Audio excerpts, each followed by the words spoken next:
And we're back. Without further ado and much introduction, I'm going to go ahead and just pass this rock on to Caesar to get us started on the NFL. All right, let's get it going, fellas. As you know, we've done this, this is our 17th time this year doing this, our little recap of the week that was. It was not a great weekend for me personally, fellas, but it was a great weekend for Dallas Cowboy fans. A terrible weekend if you are a Detroit Lions supporter. But let's get into it, shall we? Let's do. The Dallas Cowboys won a tight one in Dallas against the Detroit Lions. 20-19 was the final score of this game. Dak Prescott had himself a game. CeeDee Lamb had himself a day with 227 receiving yards. But I'd be remiss if I buried the lead here, fellas. We all know what this game boiled down to, what everybody's been talking about, and that is Brad Allen and that his ref crew and that 2-point conversion. Did Taylor Decker report or not? What happened on that one? Well, we already kind of know, but the NFL will forever deny it. But let's talk about it. The Detroit Lions scored a touchdown on what would be their final drive of the game. And, they scored. Dan Campbell goes for 2. And what happens? Well, he goes for 2 multiple times. But on this particular try, the Detroit Lions run out multiple offensive linemen. And they catch Dallas in this particular play, kind of lacking. And they get the ball to Taylor Decker. And it looks like the Detroit Lions have won the football game. It's 21-20. And then there's some time passes. And there's some flags on the field. And there seems to be a lot of heated reactions from the Detroit Lions sideline. And then we get the call. Number 68 is penalized for illegal touching. That is the main call. Illegal there could have been touching multiple on penalties the on this offense, one. number 68. Yeah, and you could have done illegal formation, Ineligible receiver, but which is what I thought sure. the call was. I haven't I haven't watched it all. I thought they actually called ineligible receiver. I didn't realize they called illegal touching. That's a really funny term. Yeah. Right? You don't want that's your name and illegal was, touching written down in any record books. That's all I'm saying. And you're not wrong. But yeah, in this case, this was the call, illegal touching, and we'll get into the fallout of that a little bit later. But after that, the Detroit Lions go for yet another call. They get penalized. I think Dallas gets penalized. There is a penalty, and the Detroit Lions get another try. And instead of going for the kick, going into overtime, the Detroit Lions say, fuck it. Dan Campbell doubled down, tripled down on this one, and they go for another 2-point attempt. And, if you look at it, if Jared Goff could just get that ball up a little bit higher into the hands of the receiver, he walks in. Rams fans said that for about 5 years. No, it was so and nice he probably to have gets it come it down to a Goff throw. I was like, yeah, we got it. Just We like got it. Washington fans against Texas. Yeah, and yeah, basically, it was very similar. Dallas does.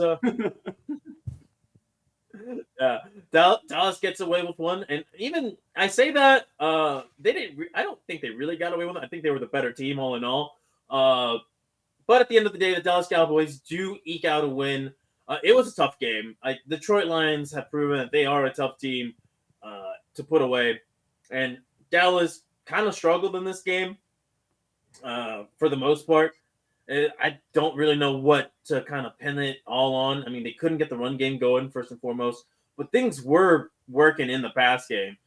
By that, I mean everything that was thrown CeeDee Lamb's way seemed to be working just fine. Yeah, he had an insane fantasy day for anyone who does that and was in their playoffs using him. Ridiculous stuff. Even with a lost fumble, I think he was one of the high scorers of the year yesterday.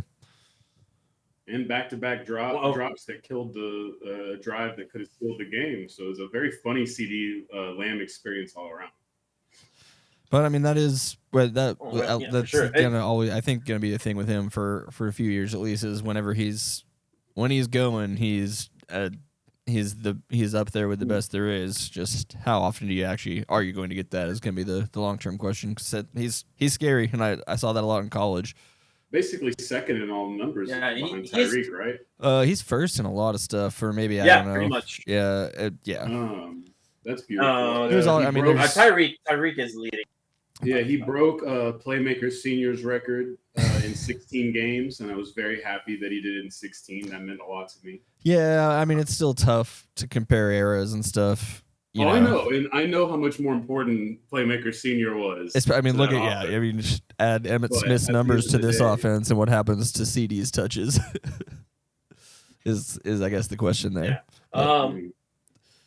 To go back to your earlier point about what CeeDee Lamb leads the league in, he does lead the league in targets with 168. That's just one above Devontae Adams. However, he is the league leader in receptions with 122 receptions. He's still behind Tyreek Hill in yards and touchdowns, and that might just stay that way because the Miami Dolphins do have something to play for. And I think Cowboys the Dallas Cowboys do too, but their competition that game might be over. What's the schedule of the game? Yeah, what's the schedule of the games? I think the Cowboys and Eagles play simultaneously. Okay, so they do. You go. And they will. So it doesn't even matter. They have to go into that game, pretty much, not knowing.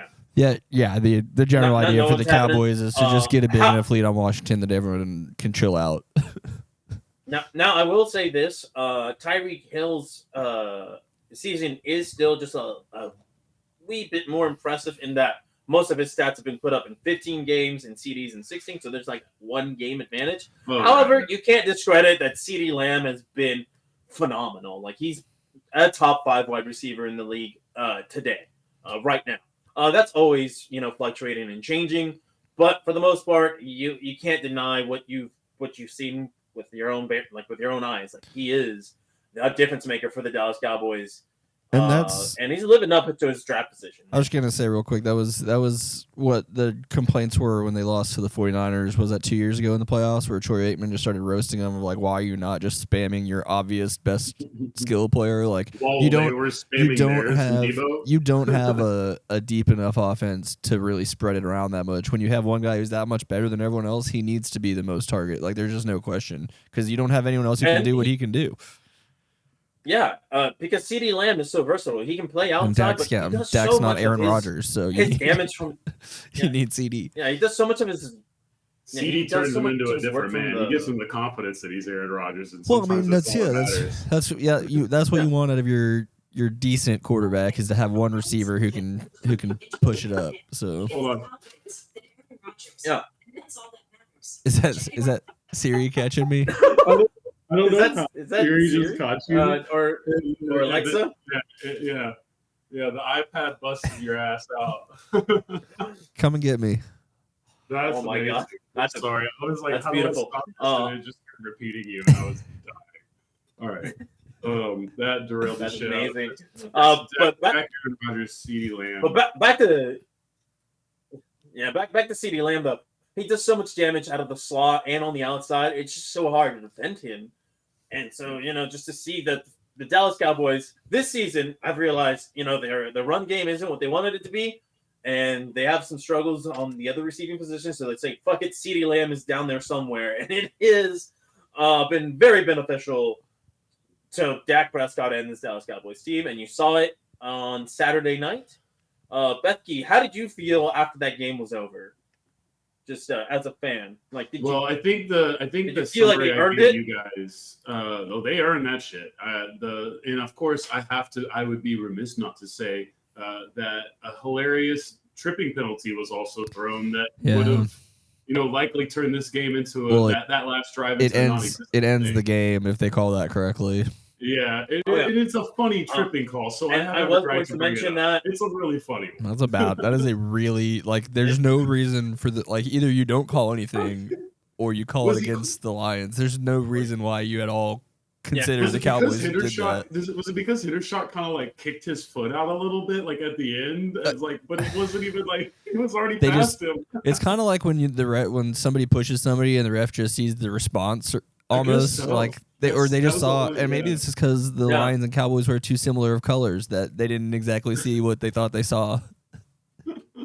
That one was funny. Maybe. I'm not gonna lie. Yeah. But I also would be remiss to say it's important to note that there was also a stupid ass decision by Mike McCarthy on second down and long to take a fucking shot, and when they should have just probably kept some sort of manageable thing. There was also that, so I would not be fair if I didn't give him that. So I think that they should have blown him out. I think ultimately though, this game went into a barely survival game. There was multiple reasons, right? So the first possession, right? The first offensive possession, the Cowboys look amazing. Dak's looking like, hey, we're going to have some fun. He breaks out of a sack. He fucking rips one over. Right before it, he misses Cooks, right? Has Cooks dead to rights. It's a touchdown to start the drive off. He misses that. The next play, Dak has to break himself out from a broken play. He sees CeeDee Lamb. CeeDee Lamb is talking about how open he is. He does the YOLO throw. It gets picked off. All of a sudden, we're having a little bit different conversation than how the game should have started, right? Pretty differently.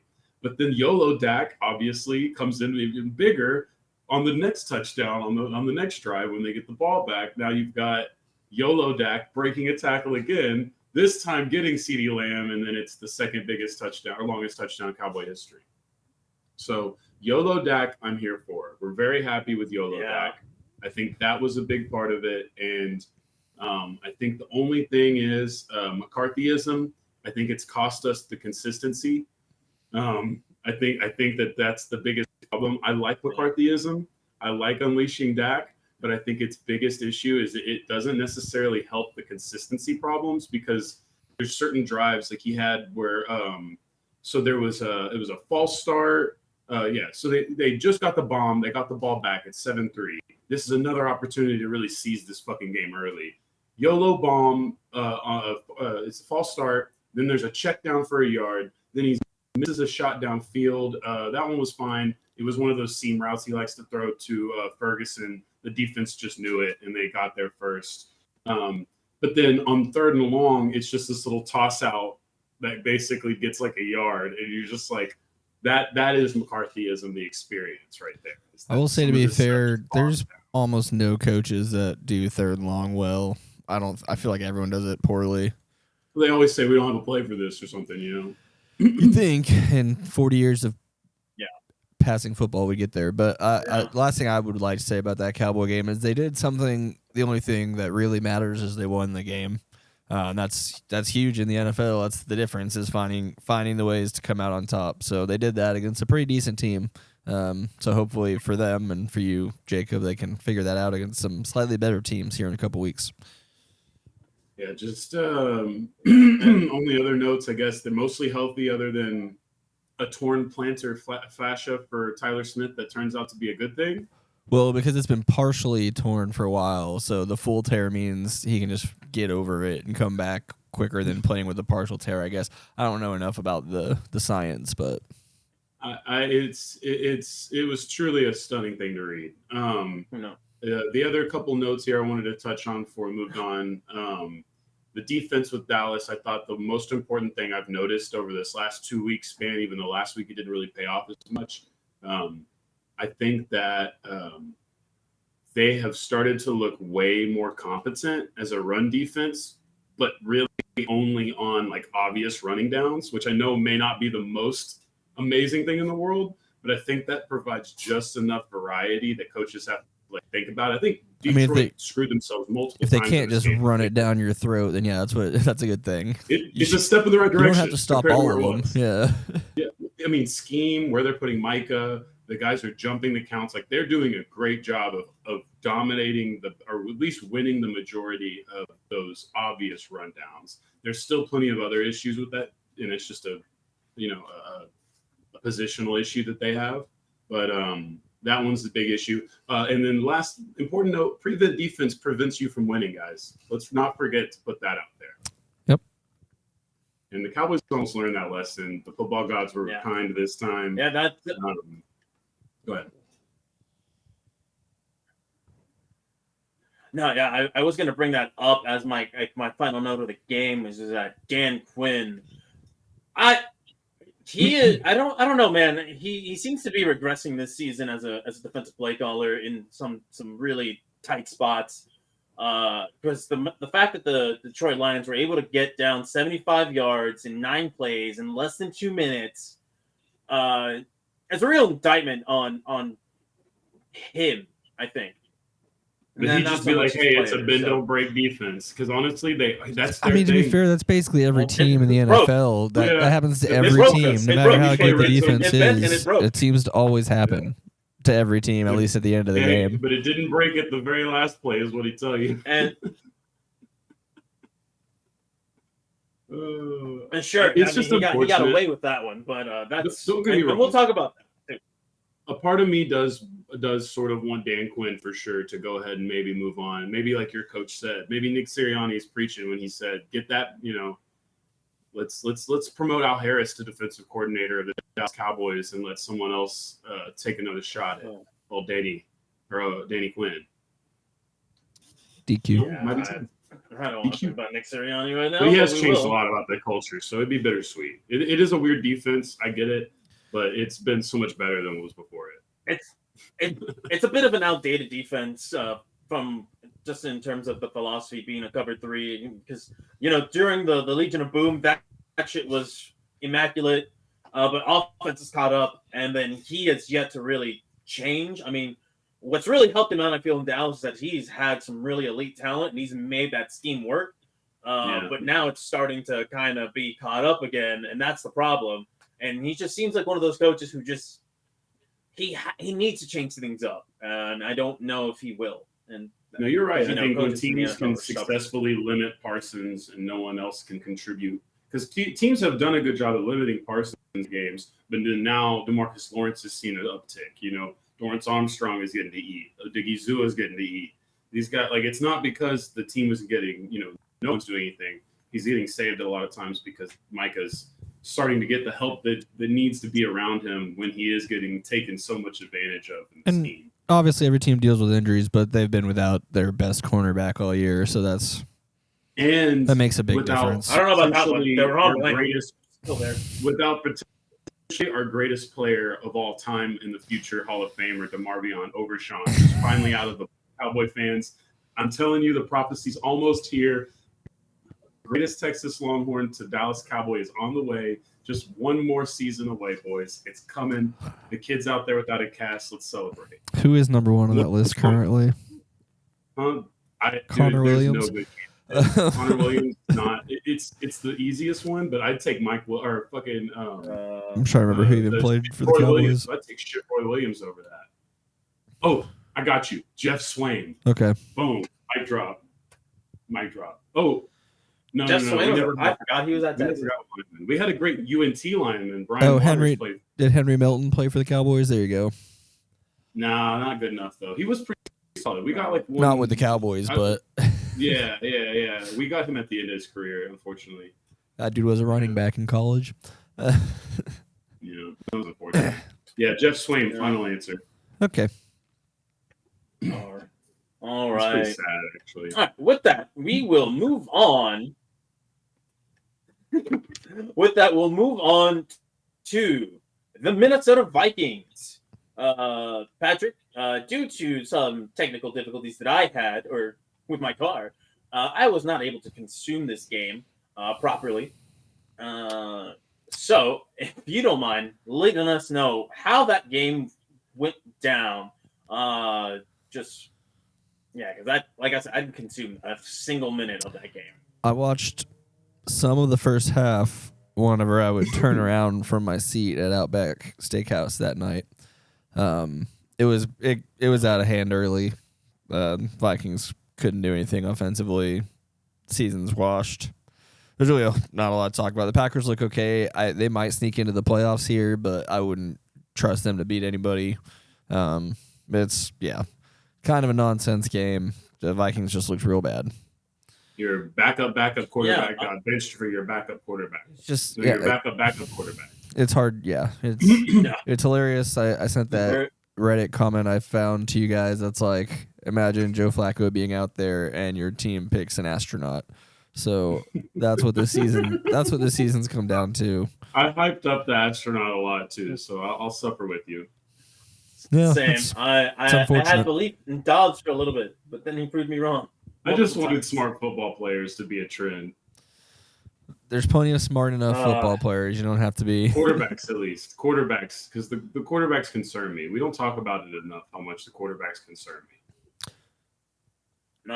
Maybe he's too smart for his own good at the QB position. Who knows? But yeah, we'll allot time for more important stuff by just moving on from this game. There's really nothing to report from this. Well, we're gonna have to talk about the Vikings in the preview because mathematically they're not out. A chance. Yeah, we can. And I want to talk about that. We could talk about those possibilities. But as far as this actual game against Green Bay, that was bad.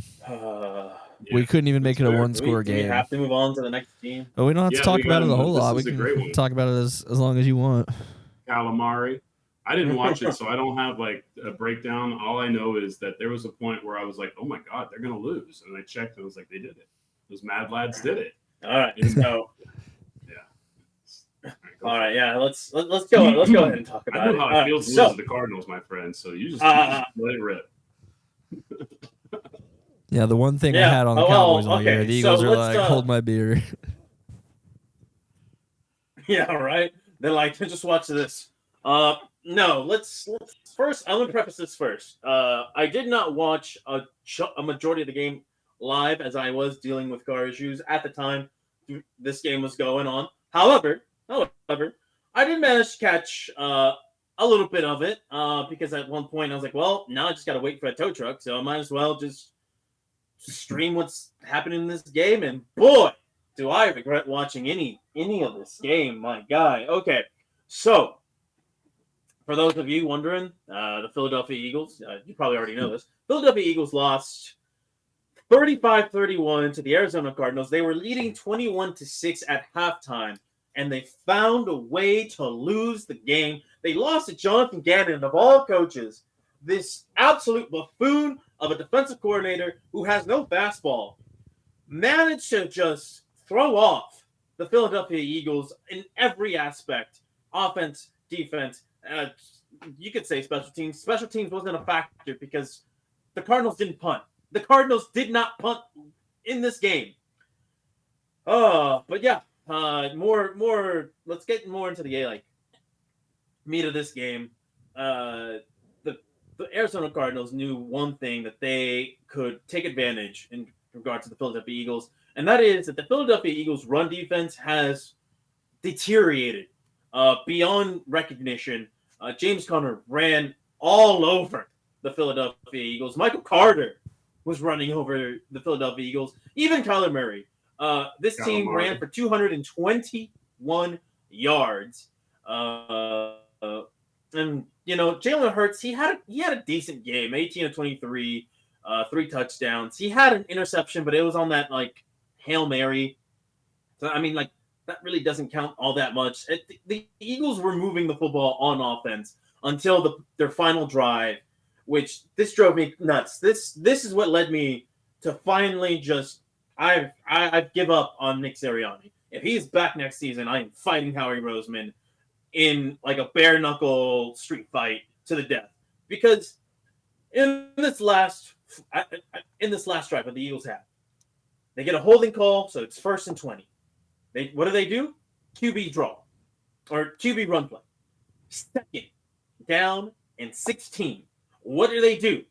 Another QB run play. They lose 4 yards. Now they're 3rd and 20. And what's their final play of the drive? A wide receiver screen. A wide receiver screen with Devonta Smith as your lead blocker. Your 166-pound wide receiver is going to be the lead blocker for the receiver on this one. What are we doing? What are we doing, Nick Sirianni? There's so many people that want to blame Brian Johnson for this because he's the play caller at the end of the day. Who is the head coach? Who is the person giving you the menu of plays to pick from? Who's designing the offense? Nick Sirianni. This was beyond stupid. And then Matt Patricia. When they switched to Matt Patricia, I called him a loser and just an absolute moron, buffoon, a jabroni, and he proved it. Ever since he took over, this defense has gotten worse. They're getting worse. They're putting Hassan Reddick in coverage. My guys, he was in coverage 10 times. Your number one pass rusher should not be in coverage more than maybe once. And the crazy thing is, Nick Sirianni said this. This guy who's being accused, rightfully so, and not even an accusation at this point, it's just facts. He's predictable. And he's like, well, we're throwing him in coverage because we don't want to be predictable with our fronts. Could you stop being predictable with your offense? Can we start there? That seems like a good starting point. Patrick, when we talked about this game last week, I was like, I don't have any confidence in this Eagles team pulling the side. I don't care how bad the Cardinals are. This team is just spiraling out of control. I was right. They spiraled to a new low. They allowed the Arizona Cardinals to score 35 points on them. Yeah, I forgot. 35 points. And if you think about it, the Philadelphia Eagles. I forgot about the garbage time Kyler Murray, where he's going to come in, win a few games at the end of the year to make everyone believe in him again. That's my bad. Just great job security. All good. Here. Damon was all over because now this. Ooh, he was. Think about it now. It's bad for the franchise. Good for the rest of us. Yeah, right. Because now he essentially gets them out of the top two spots, which is where you want to be if you want to draft Caleb Williams or Drake May. Do they have a pick, or did they get rid of their first round pick? No. Is it Cardinals and Bears who both have two each? Okay, yeah, sorry. Yeah, and I think you know what? Not before I sway away from my point. I believe the Arizona Cardinals, all their wins come against the NFC East. It feels like I want to say that's. Aren't they up to like 3? No, they did lose to the Giants and they lost to the Commanders. They lost to the Giants and they lost to the Commanders, but they beat the two best teams in the division. Make it make sense. Those mad lads can do it. Whatever. And here's my next thing that nobody beats Josh Dobbs and Kyler Murray. Here's the thing that I wanted to harp on is that the Philadelphia Eagles, despite scoring 31 points, 7 of those came from a 99-yard interception.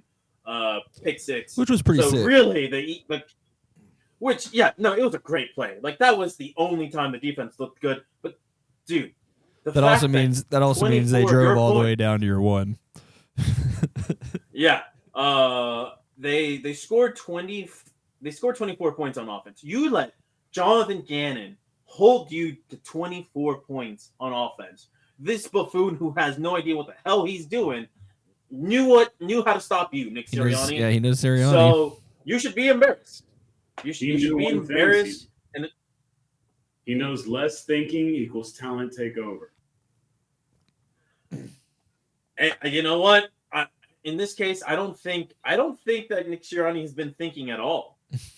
If we're being honest, so I think his lack of thinking. It's been a roller coaster, man. I've been impressed. I remember sitting with our friend Payman on the day that I think Hurts was drafted, and then they hired Sirianni in the same offseason. Yeah, and so Doug Peterson gets fired.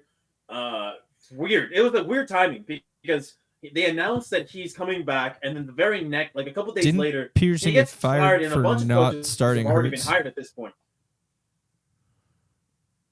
No. He got fired because he did not want to acquiesce to Howie Roseman's recommendations on offensive coordinators. That's well documented.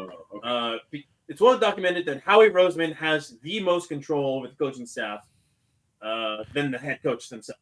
So it was a power play, and Doug Peterson did not have the cachet to win that power struggle. Which is incredible better for or for worse. Coming off of the Super Bowl. But I mean, I guess so is Howie, though. No, I mean, I hear you, but that's still just, I mean, it's, like we're going to talk about later. You can make that decision, but 20 years you might regret it. It was just funny because so you have Jalen Hurts getting drafted to you guys, and I'm like, cool. The Wentz thing has just gone terribly. That was awesome. Loved that. Can I get a repeat? You guys draft Hurts, and I'm like, this guy is the most like incredible turnover machine I've ever seen in my life. Then I get proven very wrong. I end up really liking Jalen Hurts. He ends up having a lot of success. Nick Sirianni, he gets hired. He says in his introductory press conference, less thinking equals talent takeover. I'll never forget that line a day in my life because it was one of the funniest things in the world. And I looked at Payman and I said, we have the greatest division ever. Jerry can't fuck this up. This is the most prime window we will ever get. There's levels of incompetency here for which only he could match, and we have to pray that he doesn't.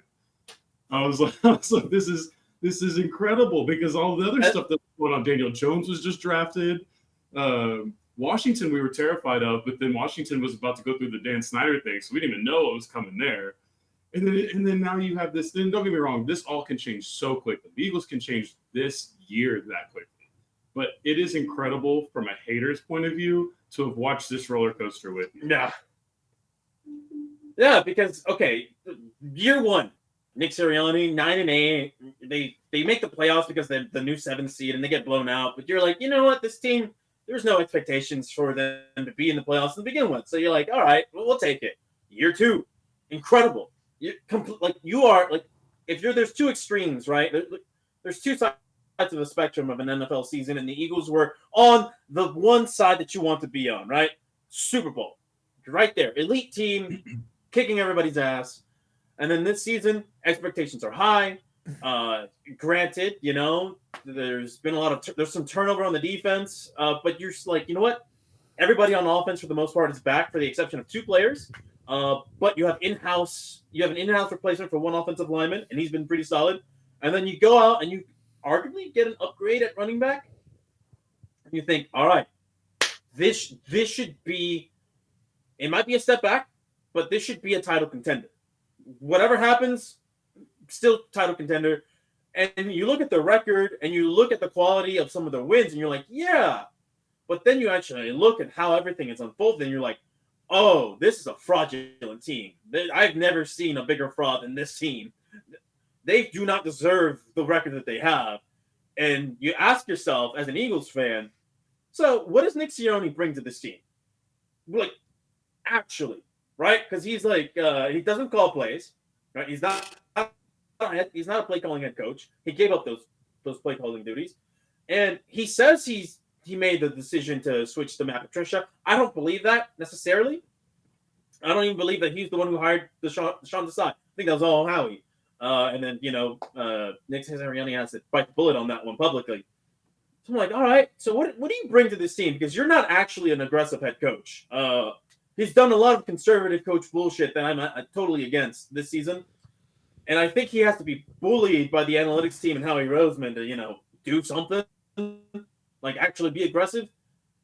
I'm like, what are you bringing to this team? Because this team is spiraling out of control. I don't think you're a culture guy. I think you're like a rah guy. Like, it's just like, if everything's going great, it's like, yeah, rah, where it's, look at us, look at me, look at this whole situation. And when things are going great, that's a great coach to have in the moment. But when things start to spiral, that's the first guy you want to punch in the face. And he has a very punchable face. And God, do I wish I could punch him in the face right now. But yeah, Eagles lose. They were in control of their own destiny. All they had to do was beat a shitty Cardinals team, a shitty Giants team. They probably win the NFC East, and they get the 2nd seed. And now they're stuck in the 5 seed. They're going to get blown out by Tampa Bay or New Orleans or Atlanta, whichever one of those 3 wins the division, and I'm going to just be very miserable next Sunday and the Sunday after that. I don't know if you guys want to say anything else on that, though. Yeah, we have plenty of time to get back into these teams again. I would say the only thing I'll say about as far as expectations for the Eagles is there's a lot of decent data to say that losing the Super Bowl generally isn't a good sign for your next season unless you're a Tom Brady team. At least over the last 15-20 years. Typically, if you don't even make it back to the conference title game, almost half of them missing the playoffs, I believe. So they're pretty much right where you should maybe expect someone to be who was in the Super Bowl last year and lost it. Yeah, I'd say there's just some foundational and issues that might be starting to show. And I mean that's how it is for most of these teams. Yeah. They have a really good run. They don't quite get there, and then the next year it's really impossible to repeat a miracle run. So, but next year they'll probably be right back on top of the East. So we'll see. Yeah, every year you can really switch your whole life up in the NFL. Man. Injuries, there's so much to play as part in it. I will say this before we. Yes, sure. I will say this before we move on to the next subject. I remember when we did our predictions, and Becky, you maybe you remember this or not, but I predicted that the Eagles and the Cowboys would have the exact same record, but the Cowboys would win on a tiebreaker. I never expected. I did not mean to manifest it in such a way where I would be so miserable to end the year. You were right. I thought this would be a more exciting team. I think because your pick being so accurate that's the one thing I think I got right. Is why I made my decision for your division. So I picked the Giants. I regret ever forming that. At this point, we're one Cowboys fuck up away from a world where the Cowboys not fucking up from the division continuing to switch hands for yet another season. So at least that age-old tradition will continue, or most likely continue. Continues. Yep. It'll be fun to see. It would be funny if they both lose this week. That would probably still be the funniest outcome. But we'll talk about the previews. Yeah, for sure. Well, anyway, let's move on before I continue to blow a gasket and think about how Jonathan Gannon won his Super Bowl and not the actual Super Bowl. So this week, we mentioned this a little bit previously. We alluded to this in the Lions game, right? Cowboys Lions game. It was a big day, not just for reffing, but first and foremost. Actually, you know what? Let me take a few steps back before we get into the reffing issues. Let's talk about Jimmy Johnson finally in the Ring of Honor. Becky, this guy means a lot more to you than he does to me. So please tell me what it feels like to finally see this man get his shine and his recognition properly from this organization. They did a wonderful job. So I had to watch the game live initially, muted, and then I rewatched it with the audio this morning or today, and it was it was so beautiful both times. The first time it had me teary-eyed just because I couldn't hear it, but it was just all the emotions. But really, once I got back to the rewatch is where I had the most fun with it. So I think the one thing I want everyone to go back and enjoy before I get into the Jimmy part is all the little things about those moments that are always funny.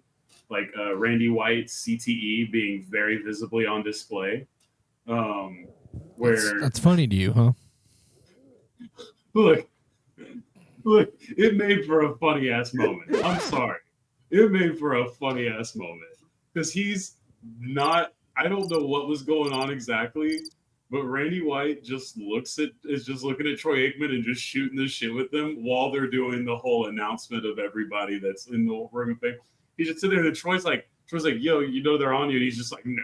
And he just shrugs it off and just keeps talking to Troy like it's just them at a bar. That fucking killed me. And then later on, after Jimmy's like, done the big ending finale I'll get to, Randy White comes up to him and is just staring at him like this. With those little circle ass like glasses that he's got. I'm sorry, bro. Like you have to have a humor and laugh about that. I think Randy White would. Knowing what I know about him, I think that's what he would. It's fair.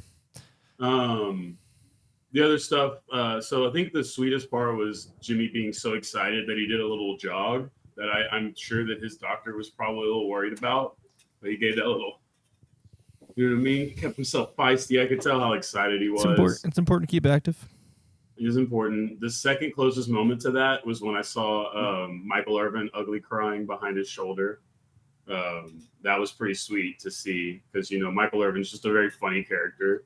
If there's one thing that you can think is true about Michael Irvin, is he certainly wears his emotions on his sleeve. And then I think the obvious moment that was the most important here is the hitting us with the big line, how about them Cowboys? But really, I think for me, the most Jimmy Johnson part of that was remembering to think the haters first. That's the Dallas Cowboys I want to be again. Yeah, Thank you, Jimmy. That's the you talking. I love Jimmy Johnson so much. Oh my God. That made me so happy for him to shout out the haters first. And he did it in a sweet way, right? Because he was talking about all NFL fans, because he means more than just the Cowboy fans. But it was still just fun that he did the haters thing, because that was really his era. That was what I think his touch of the Cowboys was it was like, we're the bad boys now. You come fuck with us on our block. That was just a swagger that he brought to the team that if they could ever replicate again, it'd be the greatest thing ever. It would be the worst thing ever for a lot of people, but it'd be the greatest thing ever for me.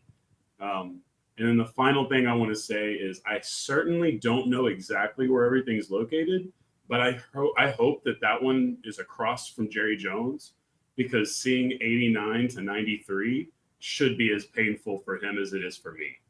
Because, like, obviously we know history, but when you look at that, when you see 89 to 93 and you really understand the magnitude of Jimmy, what this meant to him, what this meant to the players, what this meant to the fans, and I think what it meant to Jerry, even with what some of the things he was talking about, like, I think that for Jerry it was nice, but I do hope that a part of him, it stings a little bit to just see that 93 and think that's bullshit. That shouldn't have been a 93. That should have at least been 97 or 8, man.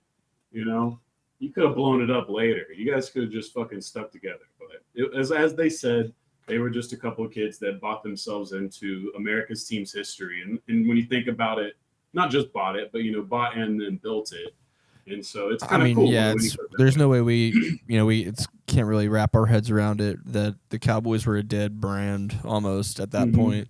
And he came in, fired the most legendary coach of all time, brought in just some wild-ass high school coach from Miami, and was like, this works. Yeah. College coach, you mean, right? Yeah, what did I say? Oh, yeah. College coach. High school. Sorry. You called him a high school coach. Yeah, sorry, a college coach. And then obviously there's the business side of things where he was like, I'm selling Pepsi, screw you guys. And then every other team was like, wait, what? We could do that? The Nike deal. I'm having a hard time getting a full image of the Ring of Honor and where it is. And I don't know where Jerry's at. Yeah, so it's definitely not great to learn. It's definitely not above or below Jerry's suite, I can tell you that. Because both of these suites are filled and it's not his suite. I don't know. Nice. We'll have At to least figure it that out. means there's a better chance of it.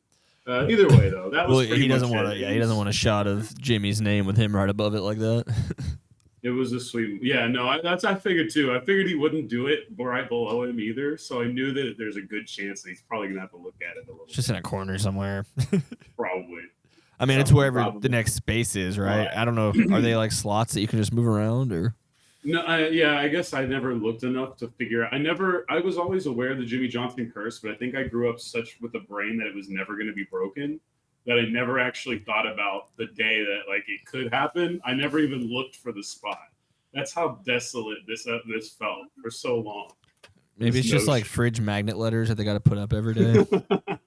No, honestly, hey, give it to Jerry. I think he was being genuine. I think that for one of the few times in his life, this has nothing to do with genuine. the Netflix doc that's currently running right now. Oh, it's definitely got something to do with that.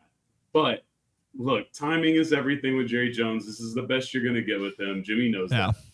So this is it was sincere in the parts it needed to be sincere at, and it was Jerry everywhere else. And I think for Jimmy, he knows that that's the best you got. And for everyone else that knows the situation, we know we all win in that. Of course, every day Jerry wins. That's fair. That's what he does. Like it's always going to come out Jerry's side. Even if the games don't, everything else will. Yeah. And speaking of the game, let's go back to the game and circle back into what is the most controversial thing that's happened and some of the fallout that has occurred. It is again that controversial procedural error, if you will, from Brad Allen's refereeing crew.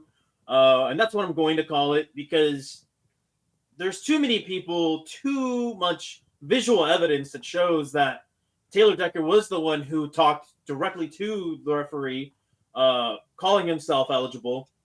And then, of course, we all, like anybody who was at the stadium, if you were listening to the game on the radio, you heard that the reported eligible receiver was number 70. And that should have been the first alarm that the Detroit Lions should have just, if they had a timeout, I don't They know had if no did, timeouts at that point, which is, but No timeouts, but was there ever a video reaction? I never saw what reaction did Detroit sideline actually did. Were they just as unaware as everyone else? the players on the field think they reacted to the I knew the call. players on the field, but Yeah. the players on the sidelines or the coaches, did anyone else near 70? And I don't think there's any. I don't think there's any video of that. I think it's everything after the penalty was I know what called the NFL where we see a lot said. of the reaction.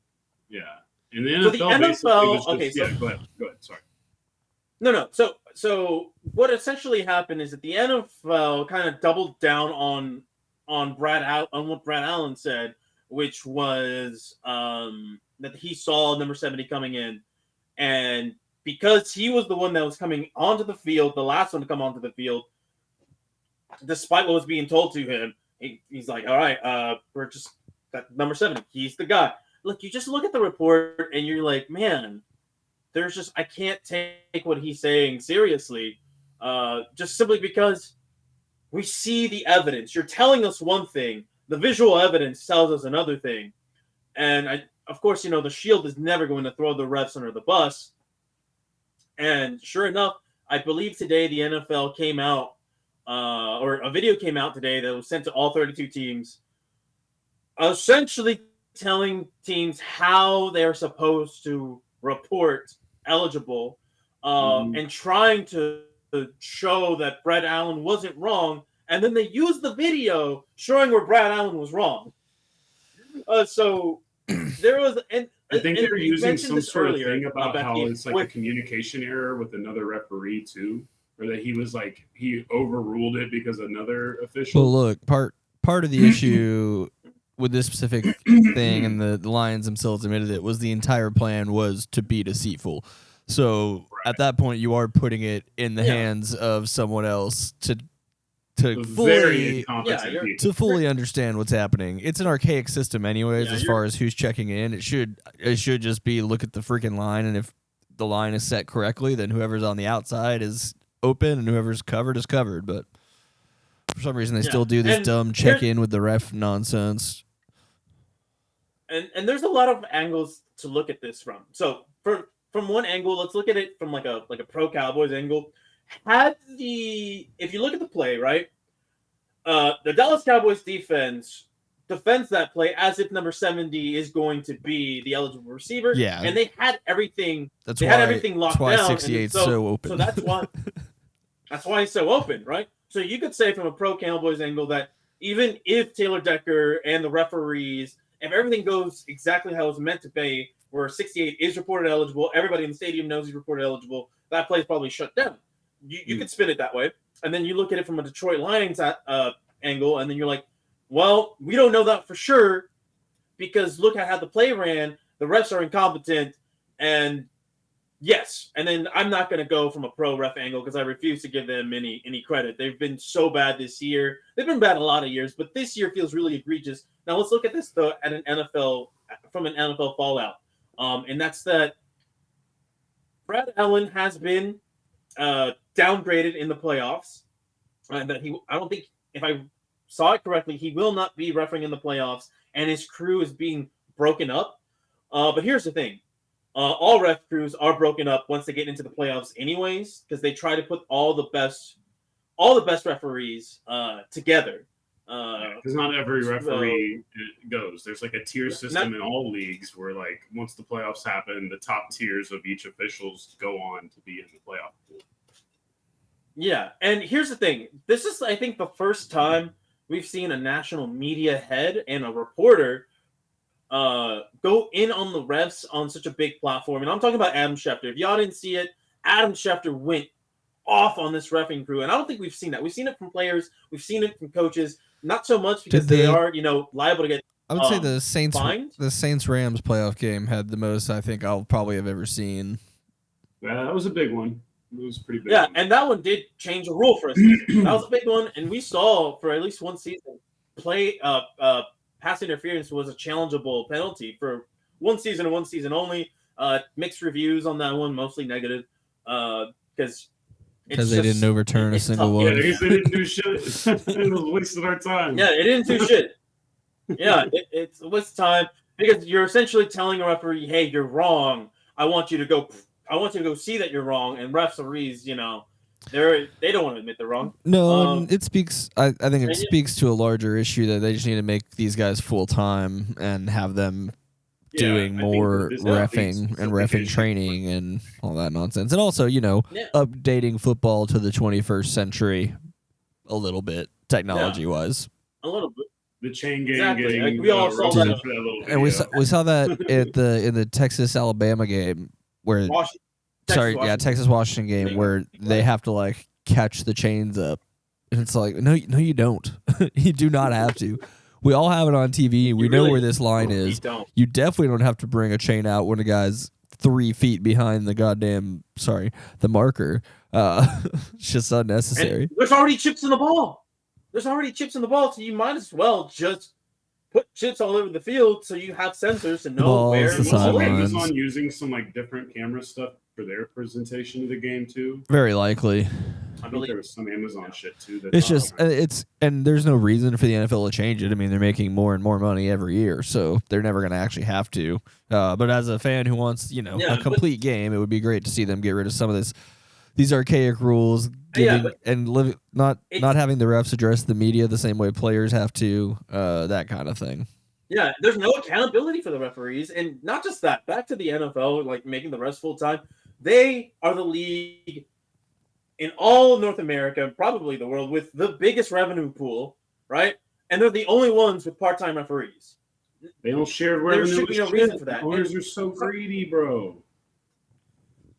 You just don't need someone who's reffing these multi-billion-dollar games to have to go sit in an office and do insurance sales for 5 days a week. You need them in a room watching film. Well, usually they're just grinding more other referee gigs too, or something too, right? Maybe they've got other. No, a lot of these refs have they're jobs. They have legit. A lot of them are in insurance, but that makes sense. That makes sense. And for example, realty. There is one referee. And, probably mortgaging. I've made note of this before, but I've met one current NFL head official, John Hussey. The man has a multi-million-dollar business, right? He does not need this NFL gig, but he does it because he likes the game and whatnot. Well, yeah, the only way you can get the gig is to not need it. For real, yeah, bro. But you should make it. Exclusivity probably matters to them to some extent too. Let's not kid ourselves. Yeah. It's a 6-figure job, and it should be a higher pay so you can have incentives to have full-time referees, and you should have these referees year-round go through the tape, go through all these calls, and see where things can get cleaned up. Go to team practices. Let them know if they're doing things incorrectly or things that there's just so many things they can do. Already are at. I think they're already at training. They camps, show up to some they do show up to some merged training camps where they do scrimmage games and stuff. But I'm just talking about week to week, just constantly being in it, knowing what to look for. So if the Lions wanted to run that trick play and they had refs at their practice all week, they'd be a little more familiar with what's coming at them. And what's crazy is we wouldn't have this discussion if there wasn't the no call on that tripping play. Yeah, and that's part of the big thing for me is that counterbalances that argument heavily. And it's a domino effect, right? That's the whole NFL, though. You can watch all these games and you're just oh, that error. There's so many errors. I was rewatching this game today. I'm there's pass interferences that we didn't get called on. They didn't get called on. It's just so obnoxious. Obviously the whole Micah Parsons saga. There's just so much of this with NFL. I'm surprised people are shocked. But the best thing that Dan Campbell could have said, and he did say, was if it comes down to that final play, you didn't really do your job. You didn't do your job as well as you meant to because you didn't want to be playing for the lead on the last play of the game or whatever. So that's, ultimately that is the answer, is don't put it in their hands. Do enough to where it's not. Now, hopefully it doesn't, run into this more, but it could happen. Yeah. I just think it's a damning thing that this whole game, or not the whole game, but this last play came down to what was really just a procedural issue. That should not be the case in any football game. If it's one thing to miss a call, right? It's another thing to just not do your job correctly. If someone is saying, "Hey, I'm reporting," you shouldn't be then announcing the wrong player, because you're not either paying attention. Well, we or also, so, I don't know that we have the audio. Do we have the audio of what the player actually said to the ref on the field, or do we just have the he said, he said? Because I think that's hearsay. Again, that's what I'm saying. It's like this part of that thing was intentionally supposed to be deceitful. So you're rolling the dice with that. You deceived one party. Unfortunately, you accidentally deceived two parties. And you know what's crazy about that is that apparently, Dan Campbell said, "Hey, I talked to the refs before the game, and I told them this is something to look out for." And whether they forgot or they the refs immediately put headphones in and started doing stretches, or he extra confused them by giving them way too convoluted of an explanation with his Dan Campbell brain. That would be amazing. What if that's it? They were like, Maybe, at the end of the game, they're just sitting at a meeting and they're just like, "Oh fuck, that's what he meant." That's what he was saying. Why did you say that? Luckily, I guess it affects the Eagles quite a bit and the Cowboys, but for the Lions, and the whole reason he was doing that was just like, well, we can't do worse than the third seed, so let's just go out there and try to win. Because that's a big question for everyone: is why were you trying for 2 so many times there? But I'm with it. They want to win the game and get the 2 seed. It's the NFL. It's a matter of should the Cowboys and the Lions meet? It's now an AT&T Stadium, right? And I think that's why there's such. If this was week 2 as opposed to week 17, it may not be as big of a discussion because the playoff implications were so high. There was a lot on the line. And obligatory, all the games mean exactly the same. Except they don't. Except they don't. But either way, we will see what the fallout is going forward. Yeah, totally. But it actually either way, man. That's the sad part. It doesn't mean something to the Pittsburgh Steelers. It doesn't mean anything to the Ravens at this point. But yeah, we'll see what happens with officiating going forward in the offseason. If there's any major changes, I don't think anything's really going to come of it. Spoiler alert. The NFL is going to wait for this story to die down, like they wait for everything involving their officials to die down. It's gone the minute the next ball snaps. So we'll see. But now, if there's another procedural error in Week 18 that affects one of these playoff hopefuls, then we'll probably see something.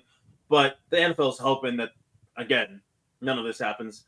But anyway, remember the time that they didn't pay the referees and didn't something happen that has been brought up again recently? Yeah, and it wasn't even it was a bad call, but there have been equally bad calls from these regular refs too. So who was no? That was Seattle. It was Seattle, Green Bay, the Fail Mary. Yeah, the Fail Mary. No. Yeah. And hilarious. Aaron Rodgers one of the funniest things. One of the funniest things I've ever seen is the 2 refs simultaneously doing touchdown and incomplete. I love to see that. Or interception. I can't remember what it was, but it was interception. Complete, I think. All right, fellas. Let's move on though. We have, speaking of playoffs and playoff hopefuls, it's time for the watch it, skip it train wreck. Watch it. You know what to do. Train wreck.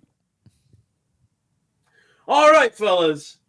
There is not a lot of games worth watching, but there are some. There's a handful of games, and I bring to you 2 in particular because of the playoff implications in this game. The most playoff implication game. A game that I think is going to be entertaining will be the Houston Texans against the Indianapolis Colts. This is for the NFC South. Not for the NFC South. Rather, this is for the final wild card seed in the AFC. Texans Colts. The winner of this gets to go to the playoffs. The loser gets to go home. And then there is also Packers, Bears, Now, why do I put this game on the watch segment? It's because the Bears have now kind of in the second half of the season become not just a watchable team, but a genuinely entertaining team. And it's looking like it's looking like no, they're 6-2, buddy. In their last 8. Here's the thing. Justin Fields has shown a lot of progress in this second half of the season. He may not be the Bears starter next season, but he's going to be a starter for somebody. I don't know. I think Kyler Murray's stuck in Arizona. I think Arizona's stuck with. No, I'm just saying garbage time in the season QB. Once all the pressure's off and the season's over, then all of a sudden he looks much better. Kyler Murray. I don't know. I'm a Fields believer. I'm back on the train again. But this one, Packers, Bears. Bears had the opportunity to play spoiler for the Packers. If they win, nothing really happens for the Bears except they eliminated a divisional foe, someone who's haunted them for 20 years now. Even though it's no longer Aaron Rodgers or Brett Favre, it's still a French. It's still like a team that's haunted them and has their number. So if they can eliminate the Packers, they eliminate the 7th seed, and somebody else, Seattle, potentially gets to get into that spot. I think these are the two most entertaining games on the slate, and that's why I'm putting it in the must watch. Gentlemen, do you have a counter to these two teams? Is there somebody else that you want to see in this spot for our neutral fans? No, I'm biased here. I'm definitely watching Packers Bears, but I'm not biased because I'm worried about the Dallas Green Bay matchup. In fact, I think you could argue maybe that you just have to take that. You have to take that ugly bit of history. I think they'd be happy with that matchup. Maybe. I mean, yeah, I agree. It sucks historically, but you said it. Brett Favre didn't quite. I mean, Brett Favre, I think it was more or less even on the Cowboys Favre saga. Aaron Rodgers had our ass. There's no question about that. There's no debate.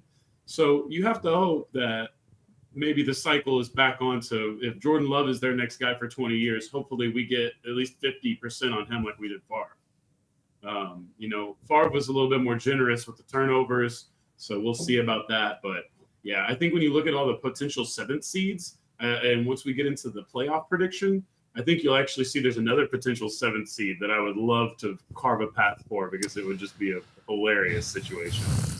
Is it Seattle? Or no, he's trying to delude himself into getting Minnesota in the playoffs. But before we get to there, the only other game I would say is actually a game that you're going to hit in a different thing because of the potential implications of this being the last game of the Patriots season.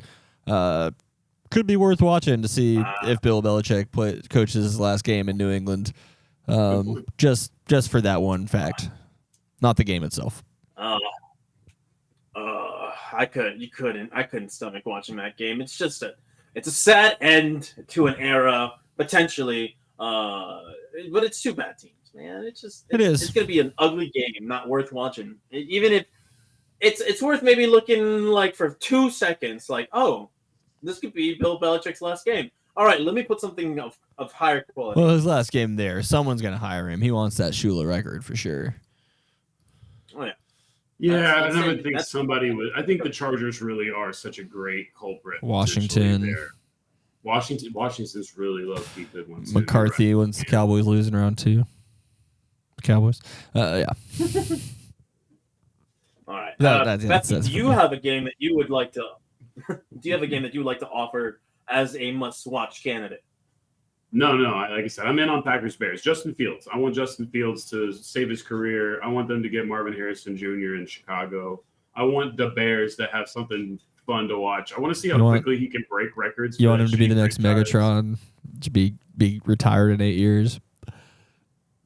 I mean, the Bears aren't in the way for me as much potentially, so it doesn't matter. I know it's a little different for you, but like at the end of the day, well, I just mean sending him somewhere he's gonna be irrelevant. Just put up numbers. It's kind of like Jalen Hurts, where like I don't like your team necessarily, but I'm gonna root for you because I know your fan base is kind of hella racist, and it's like Chicago's already been giving him some hell for Drake May. You know what I mean? And it's just like, all right, bro, let's give it. Let's relax. That's funny. I Although- think the QB racism is actually I- transcends all the other races. We all seem to fall. We just still naturally like that's I will got to be say the white this, guy. Not I don't necessarily care. to We're defend the idiots. Chicago, not necessarily to defend the Chicago crowd, but the Chicago fans did have a huge "We Want Fields" chant at the end of that game. So I'm happy maybe for they're that. coming around on him. Who knows? Well, it was actually a couple So, of media I'm not- guys. It was a couple of like radio guys that said some wild shit towards the end, but nothing as bad as the Lamar always Jackson guy. No, The yeah. Lamar Jackson guy took the cake. Oh, yeah. That was actually racism. Oh, 100%. That was Quarterback, he's so disgusting. that was actually This guy. impressive that he created his own new version of it. It was, Oh, they'll hang his that was- jersey in the rafters in South Carolina and Virginia. I'm waiting for Lamar Jackson to hoist up the Lombardi Trophy. But anyway, all right. So you heard it here, folks. I'm picking. If I had to pick one of these games, honestly, I'm picking Packers Bears just because I think this is a more exciting quarterback matchup than Texans Colts. Because I'm not sure if CJ Stroud will be playing this game. If he is, then maybe that changes it up. But if it's not, and we're getting two backup quarterbacks for a playoff spot, you're better off somewhere else. Let's move on to the skip it. Now, Patrick, you alluded to this. This game is in your must-watch. This is in my skip it. It's Jets-Pats. It's two bad teams with nothing to play for. There is no pride on the line because these are two just prideless teams. You could say that this New England team could fight for Bill Belichick's job, but really there's nothing going on there, man. I think it's time for them to move on. New York Jets, they've been a shit show, a circus, just absolute clowns. And they're both putting out two of the worst offenses you'll see all year. If they There's signed Bill nothing Belichick, worse. Oh, And then what he- if he goes back and actually works for them? And then he retires before game one to go somewhere else. Yeah, and it goes back to the Patriots. just be the best thing in the world. Hey, what if that lifts their curse, right? What if That would be cursed crazy, by- though. No, honestly, Bill Belichick could really possibly coach I think the you'd have Jets to. again. I think the problem is you're gonna have to. If you actually want him, you're gonna have to trade for him. No, he's free agent. Maybe. He signed an extension this offseason or Oh, during the you're right, season, you're or right. like Yeah, right but before the season. I don't think the I don't think ownership wants him anymore though. They So don't like the They'll be Saints. happy The after, Saints like, didn't get want rid of him. Peyton either. So yeah, we'll see. But I mean, what could you realistically ask for him? His track record lately has been abysmal. I mean, Sean so he's not gonna Payton's go for a lot. Sean Like, if Payton's you're track just, like- record wasn't doing very well either. Yeah. Yeah, but like Broncos you got to at doing least great point right to the now, guy putting up. Yeah, you got to at least point to Sean Payton's like, well, look, he at least is really great as a play caller. I don't even know if Bill Belichick's a great defensive guy anymore. So at that point, it's He's You just know? a fashionista I don't- now. Yeah, but the NFL. I mean, if Matt Patricia's still getting jobs, Bill Belichick's not going to have a problem finding one. Well, if he wants No, to he's not take gonna have a problem promotion, finding that's the thing. I don't think Bill Belichick's Yeah, we'll going see. to coordinating, right? No, not doubt it. Maybe like he he'll might go to Bama. unretire He might go to and, Bama like, and be just a hang out with defensive Saban coordinator for a at year. E3 school. Bama. Maybe that'd be kind of cool. If he just wants to have fun. But either way, right? But gentlemen, what are your must skip games of this week? What's a game that you would not watch even if somebody paid you to do it? Ravens Steelers for sure. They're gonna sneak in and take somebody's spot, and it's gonna be fucking hilarious. And I just have to appreciate that, but I'm not watching it. But it'd be so funny if they lost to Tyler Huntley. That would be amazing. I feel like I should have mentioned this in the must watch. How did we miss out on was it Buffalo Miami? That's a cool game. Yeah, Buffalo has to win, right? Just because Yeah. like Buffalo has to win, but like Miami's kind of set. Like whatever happens, they're gonna get a home playoff game. Yeah, that's what I was thinking too. It's cool probably though just when there's Bills game. when there's a division game with something on the line like that. I feel like I missed that No, one. that's actually I do like that because Mike McDaniel. It feels like he's Hold the on. kind of coach that might put his foot on the pedal a little bit to do that. where some might not. Actually, you know what? Especially let to me respond quickly from what look they did at- last week. Yeah, I mean and really a game they should have lost to the Cowboys being bumblefucks. Like you wonder if they need to step it up and give a little bit of pride for themselves going into the run. Playoffs start this week, kind of shit. That's what the Cowboys are running. You know what, gentlemen? I agree. Well, Cowboys Dak said that. trying to chill out this week. What's up? Sorry, Caesar. I just saw something, fellas. Okay, this is my bad for not doing a little bit better job on this. Actually, I'm going to change my pick. This is the most must watch because the Miami Dolphins haven't clinched the AFC East. So if Buffalo wins, they could go from the 6 to the 2 seed. Oh yeah, you're right.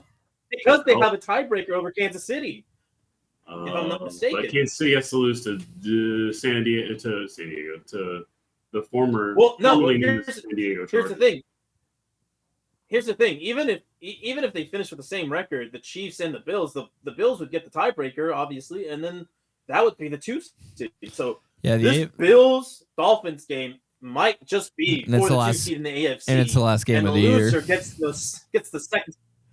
Yeah, gets the second to last playoff spot. Or maybe they would move up to the 5 seed. There's probably some other situations. No, the Cleveland Browns are solidified as the 5 seed. They have the tiebreaker over Buffalo and Miami. Yeah, so whoever wins this game, whoever loses this game is going to be the 6th seed, and they will go to Kansas City. So this will be an interesting way. This is an interesting game. I changed my mind, guys. This is my must watch. I still will put the skip it as Jets Pats. It's totally fine. I'm gonna skip Seahawks and Cardinals. There's an irrelevant game for you. Even though that's a very relevant game in my opinion. Yeah, the Seahawks do. If the Seahawks get lucky with the Packers losing, they can be playing this into the 7th spot. I'm not playing. No, that's not what I'm talking about. I'm not playing Bethke's games here. There's a better world. There's a better world where something else happens. But we got to preview this. It comes up What are you later. skipping, Bethke? Ravens Steelers. Yeah, I already said it. Ravens Steelers. I missed that one. Sorry. All right, there we go. Let's go on to the train wreck. Gentlemen, the train wreck is a doubleheader. It is the NFC South, the whole NFC South. Whoever wins this is going to be the worst playoff team, in my opinion, in the entire race. And here's the thing. Whoever wins this game, or whoever wins this division, rather, is going to blow out the Philadelphia Eagles, and they're going to put me out of my misery. So I have to, me personally, like, who do I want to get my team's ass kicked by? Baker Mayfield? No. Desmond Ridder? Hell no. Carr? Are you kidding me? I will jump in front of a car if they lose to him. So I have to pick which one. Which one is it? And it's I'd rather lose to Tampa Bay. It'll be full circle. They seem like the most competent of those 4 teams, or those 3 teams, whatever. And this is what I mean by full circle. Nick Sirianni's first playoff game and first playoff loss was to the Tampa Bay Buccaneers, and I hope that his last playoff game and playoff loss is the Tampa Bay Buccaneers, and they get his ass out of town. So I think these games are going to be a train wreck regardless because of the quality of football. So yeah. I'm going to pick the whole NFC South as my train wreck games because I can't help but look to see which bad team gets to go into the playoffs. I think the entire NFC North matchup is going to be train wrecks. So yeah, I mean, Bears, Packers are both mediocre to bad teams. Lions might be trying a little bit. Vikings are they're just playing out the string at this point. No, I think the Vikings have a great chance this week, but yeah, those are gonna be my options for the worst games of the week. No, I might have to watch that Vikings Lions game. Is that your train wreck? Is that the game where you're like, this is something crazy is gonna happen in this game? Mine Mine is, once again, I didn't get to do it last week to keep the bit going, even though I haven't successfully been able to get it yet. This is finally it. I knew it was coming. I was only so foolish to think it would happen in the final week of the season to the Desmond Ridder-led Falcons. Derek Carr, goodbye as a starting quarterback. You're going to do it. This week's going to be the week that you fuck up the season at home to Desmond Ridder and leave your legacy as a backup quarterback, known for the world. Here it is. Sorry, New Orleans. Oh my God. All right, so we're kind of in the same boat then. Yeah, for a little bit different reasons, but there we go. All right, y'all. This is what you got for our must-watch, skip, and train wreck games of the week. Let's move on to our final regular season predictions. But actually, before we go to that, Becky, I want to kind of give you this opportunity, if you want. Did you want to talk about the ayahuasca man at all? Well, we kind of mentioned it earlier, but I just wanted to. We want to save that for a different day. No, we should save it for a different day because we don't know exactly what the follow-up will be. But let's tease everybody for the next time. Well, I know that. Oh, go ahead. Sorry. So, all right, Aaron Rodgers likes to get on Pat McAfee's show. Pat McAfee, if you don't know, is basically ESPN's new, that's the workhorse. Still Stephen A. Stephen A. I think Stephen A. actually had a quote today saying that he was bigger than any other New York Knick, and I kind of have to laugh because he's kind of bigger than most basketball players. Yeah, he's screaming A. So yeah, so that's just kind of funny anyway. But all that to say, Aaron Rodgers gets on TV on Pat McAfee as he's done all year, his biggest contribution to the 2023 NFL season, and he says, some jokes. He makes some comments, some sly shit that maybe you or I would say, except for even me on this platform isn't dumb enough to say any sort of thing this risky, because that man is actually liable for a lawsuit for what he said, more or less implicating that Jimmy Kimmel, the host of Jimmy Kimmel Live, which, and this is even deeper history for you folks, is ABC's only successful late night show and was a miracle when it happened. Remember that ABC is owned by the same corporation as ESPN. Now it gets deeper. It's all Disney. It's the House of Mouse. So here we are. Now we've got an internal conflict, as one might say, because now Bob Iger is going to have to go handle business, and this is not the synergy that those companies and brands look for. This is the opposite of that, because now Pat McAfee, the one who gets all the time and all the money for their day-to-day stuff, to really take a lot of the meat of their schedule.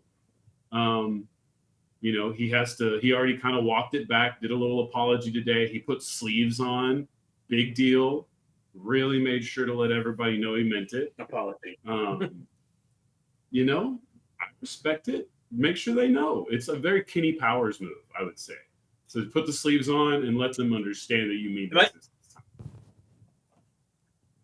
My favorite thing about that sort of apology is, in almost no uncertain terms, that he just said, just Aaron Rodgers is stupid, and that's why he said what he said. And I was like, oh my God. He threw Aaron Rodgers under the bus in his own, towing the line kind of a way, where it's like, I'm not going to piss anybody off, but I am going to make sure that the person who said it is known as an idiot. Yeah. There was a team's meeting. All right. What did Kimmel call him? He Pat called McAfee. him. What did he say? I was trying to remember what Kimmel called him. It was Jimmy Kimmel just had a whole little asshole response. But with A. Genius. Aaron. Yeah. I'm not the biggest Kimmel fan, that was but good. So we're glad that this happened because it's fun. Front office sports. I don't know how reputable front office sports is. They're kind of newer on the scene, but they've been pretty good for the last few years. They've already reported that there's already been internal conflict coming through ABC. So, or Disney, House of Mouse, all of it. I mean, you got a guy who's married with kids, and you're throwing out some pretty heavy stuff at him. So Yeah, of course. For the people at home, Like, if you don't know, there's a list that's going to come out. This podcast will be the first to exclusively read every single. Well, it's already out. Came out a couple hours ago. There's a lot of redacted. There's not a lot of names you recognize. Oh, it really dropped? It damn. They talked about it like it was a Kanye album, and it really dropped like a Kanye album just out of nowhere randomly. Fine. And much like whatever the Donda 2 thing was, there's not a whole lot here. Oh, that's amazing. I didn't know. Twitter's would be great once I get done for this. I can't Well, wait like to type in. I mean, obviously there's a lot of pages to comb through, but so far there's just not a whole lot of anything juicier than anything, really. Because everybody with a good legal team is redacted. Yeah, well, probably. It's probably a bunch of dead people. But that's weird content for us to get any further down. So, you know, Aaron Rodgers, you invited this. So we'll just see. We want to note it because it's a domino. What does this lead to? Does this end up destroying ESPN as we know it? Who knows? Well, it might just mean the end of Rodgers being on McAfee. That's probably what's best for all of us. That'd be best for the whole world. What is Aaron Rodgers going to do? Come on during non-football season and comment on baseball, hockey? I mean, he comes on during non-football season anyways, doesn't he? he's just gonna switch to the.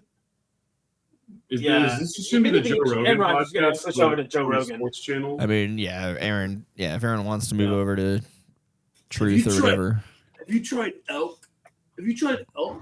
Have you gone out and have you skinned a whole elk? I think it was Jeff Kavanaugh today on the radio who's like getting mad because Aaron Rodgers is a bad role model for psychedelics. Oh yeah, boy does he not realize he's setting the cause back quite a bit. Yeah.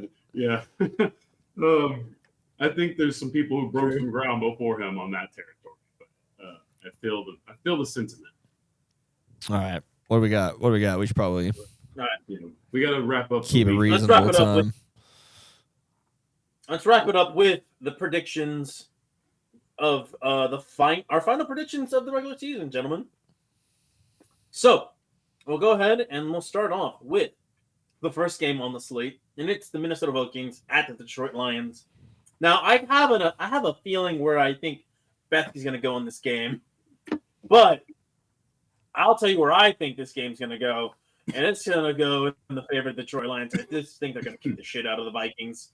After what happened to them, I think they're going to go out here with a lot of fire, and they're just going to set the tone and go into the playoffs. It wouldn't surprise me if Dan Campbell plays all his starters, goes in there, tries to blow out the Vikings, and just let people know the Detroit Lions are coming for the title. I don't think they will, but I think that this is the message he's going to set.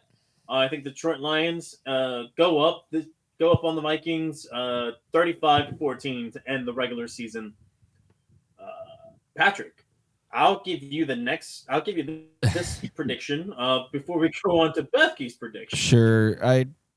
It's not going to be close. I think the score is going to look a lot closer than the actual game is going to be. I think the Lions are going to win like 21-3, but it's really just going to be just a domination and a run the clock, don't get anybody hurt type of game for them once they establish a lead. I don't know if they're going to run up the score a whole lot because there's no real need to, especially against. Yeah, there's not really any bad blood between these two teams or anything. The Lions are going to win easily, and they don't need to score. They don't need to even hit 30 to do it. I think once they hit 20, they've outscored what this Vikings offense is capable of right now. So I hear you. These are reasonable, rational things. But what is also reasonable and rational is a string of wins that could lead the Minnesota Vikings into Arlington in a week, right? A week. I think that's math. Yeah. And it's very simple, very plausible. So we just need, of course, the Vikings have to beat the Detroit Lions. Detroit Lions have nothing to play for. They're just whatever. Last week was a little goof. It was a little unfortunate. You know what I mean? Bigger fish to fry. All right. And then we go down and we go to Carolina, where I believe it's Tampa Bay is going to Carolina, if I'm correct. And with playoffs on the line, Baker Mayfield throws one too many interceptions. The Panthers get a pride win at the end of the season. Panthers got to win one for their drink throwing owner. Win one for Tepper. Win one for the skipper. and then I had to do a and then double take when I saw finally- they got shut out by Jacksonville. Yeah, see, and that means, dude, do you understand how much more focused they're going to be this week as a result? So I just think right there, book it. Panthers beat the Bucks, eliminate them, and then last but not least, you get the Arizona Cardinals, and I don't even who they're playing. The Sea Chickens. Yeah. Who is it? Drew Lock, Yeah. Geno Smith. No, I'm taking Geno Smith. calamari because you know why? The new expansion pack of COD doesn't drop for another 2 weeks, man. We're good. Calamari comes in. Boom. Vikings, Cowboys, round 1. Let's go. Oh my god. All right. Well, we'll move on Disagree. to the next game. We'll leave it at that. we'll leave it at that.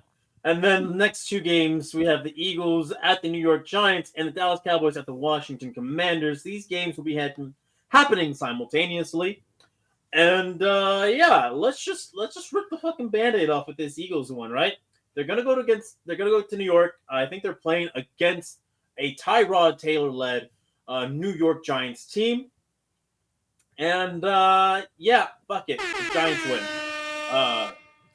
The Giants continue to shit on the Philadelphia Eagles season. Who are it's over. This team is fucking pathetic.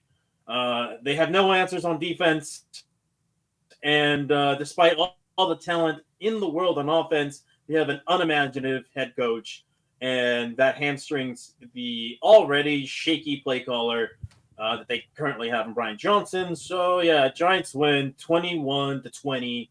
And I am one step closer to this season finally ending.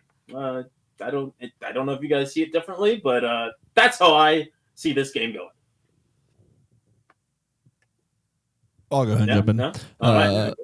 I'm going to go ahead and ride with the Eagles again. The Giants. Don't do this to yourself. Giants are really bad. Well, Don't do this to yourself. I really don't. I don't really. You said that last week. I don't really care if I get these said right. that. We need to put something on it if you want me to care more about getting these right. Well, I'm just saying, don't put any money on the Eagles. Oh, there will be no money put on them. But if I'm picking them in a got to pick one. There's no reason I would ever pick anything the Giants have done at this point this year, besides when I picked them to win the division before the season started. Yeah, well, Never that was the forget. decision. There were some that are made. That's why I'm a little bit in on the Bears this last game. Is I know I don't get it doesn't change my prediction, but it makes it look just a little bit less shitty. So, that's just a part of the game.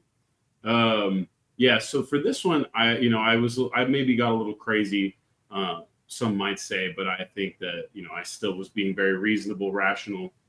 The Eagles thing, I'm going to be very level-headed with, because as much as it would be amazing for everything Caesar just said to be true, every bit of it and more, I would want that and more. I'm so greedy, I would want more than that. But I think this will be an amazing measuring stick for the true test of what the Philadelphia Eagles look like, both in this season and in the future. I think that it's pretty obvious that they're critically flawed, but that doesn't necessarily mean that they should give up on the season and whatever shot they have. I don't think my team's necessarily got issues that aren't critical, but they've got health, they've got a little bit of fight, they've got opportunity. What more could you really ask for? There's no unbeatable teams this year, so you know what I mean? So it's important that even if the Eagles are inevitably going to be eliminated, that they go out fighting, right? Or else so many jobs, so many implications, right? That's the ripple effect for every sport and every team in every sport. So it's a very interesting one to look at from that perspective.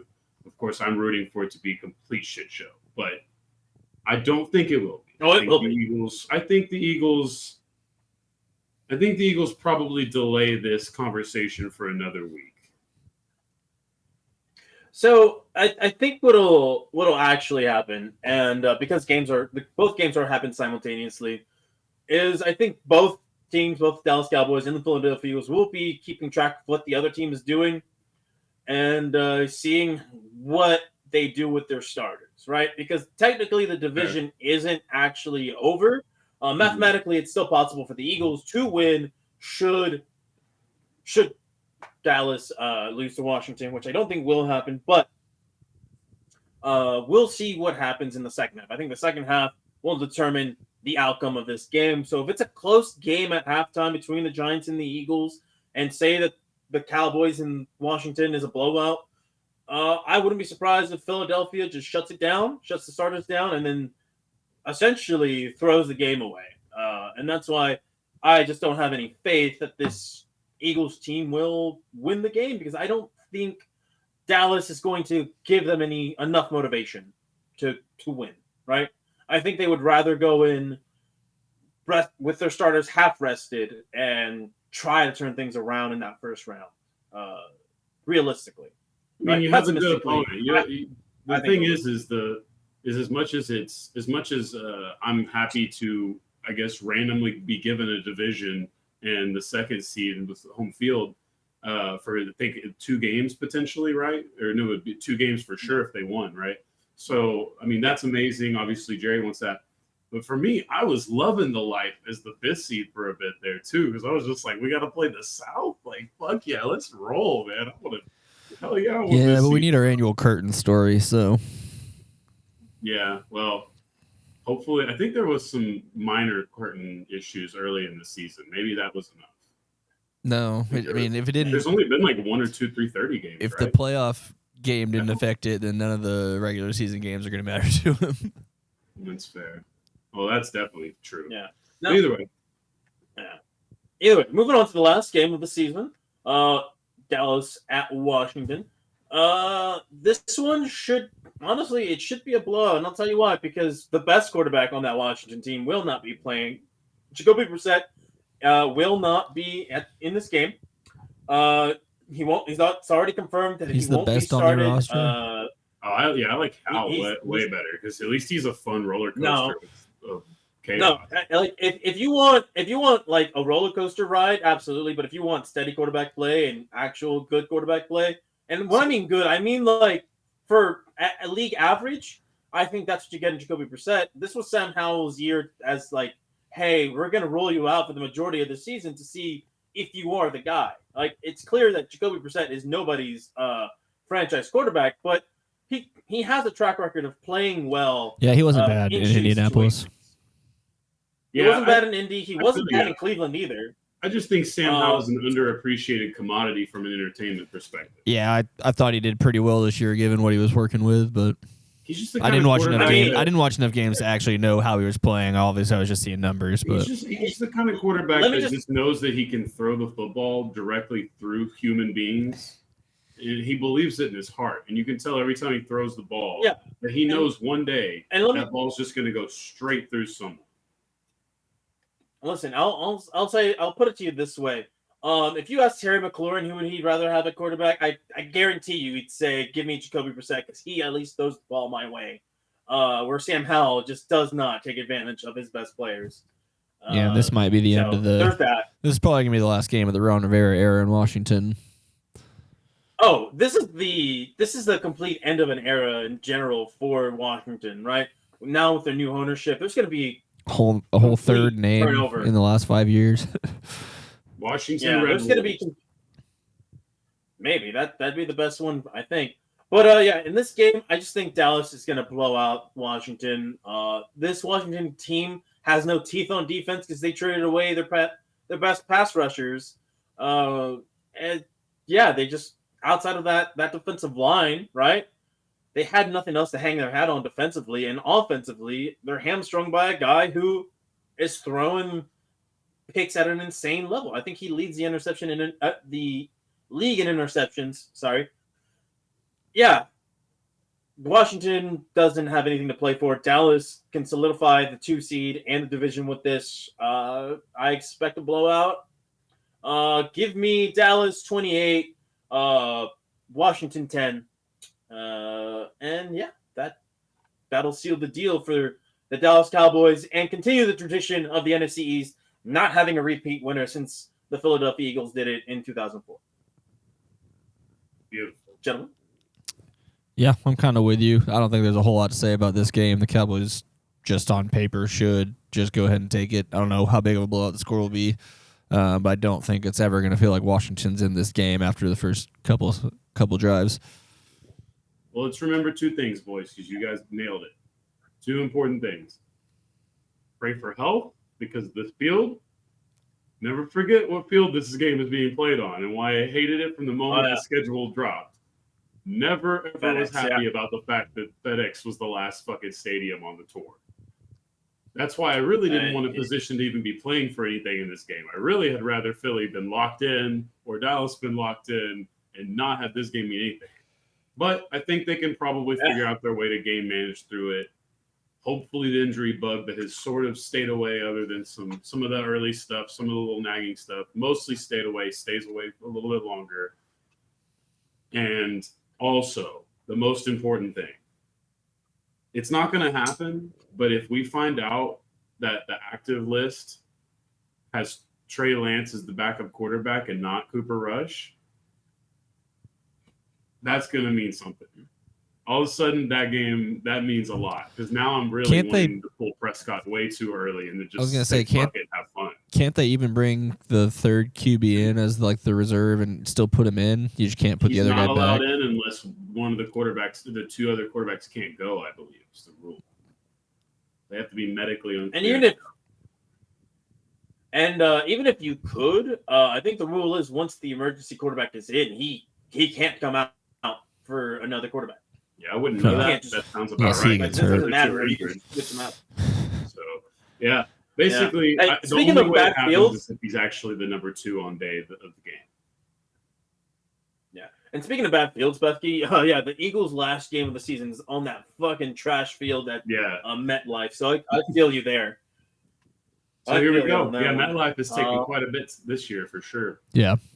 So MetLife is taking many lives this season. It's been a fun but one. it sounds like you have Dallas winning. Do you want to give us a score, or do you just want to just I never outright guess the say scores. I'm always just going to say 70-3 because I just want to see it happen in pro football one time. Might have. Hopefully on my side of that 70, but you never know. I'll take what I can get. Who knows? All right. Well, gentlemen, that is the last regular season segment that we have. Next week, we will be I'm John doing Murray. playoffs, and we'll be talking all the good. We'll be talking about all the good things that the wild card round has to offer. With that, I'm going to pass this rock off and to Patrick to end things for us here.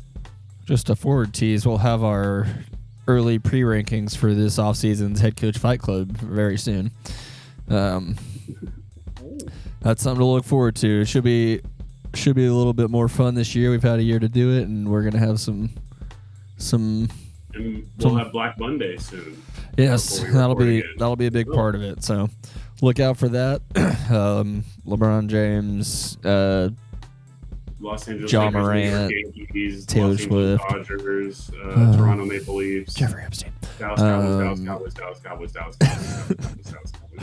All right. Talk to everybody next week. Subscribe, like, love you, comment. Bye. Later.